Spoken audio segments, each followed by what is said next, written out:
My name is Robin Wofford. I'm a clinical assistant professor of instructional technology in the Department of Leadership, Technology, and Human Development. The person that I'd like to tell you about was not nationally known for her work, but to those of us who were her students, she was a hero.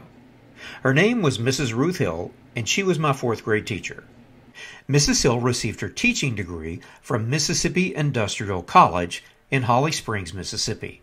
I grew up in a small town in the deep South and was an elementary school student during integration. So I'd like to tell you a story about something that I observed in Mrs. Hill's classroom that later inspired me to become an educator.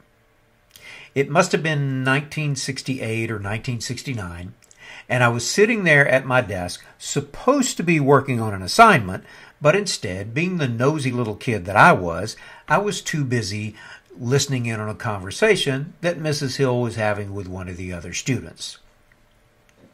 The young man that stood there in front of her was wearing clothes that I know had been passed down more than once. And it was obvious, even for a 9 or 10-year-old kid like me, that this child came from a poverty-stricken family. So Mrs. Hill asked him what he had had for breakfast. And he said cornbread and molasses. And she paused for a second and she said, "Are you going to go home for lunch?" Back then in small town America, if you live within walking distance of the school, you could go home for lunch. So she asked the child if he was going home for lunch, and he said, "Yes, ma'am." And she said, "I forgot to bring something for me for lunch." And so she reached over in her purse and she handed the child some money. And she said, "Would you stop by the little store down the street and pick me up something for lunch?" And he said, "Sure." And I'll never forget what she said next. She said, "Now you keep the rest of the money and buy you something for lunch too.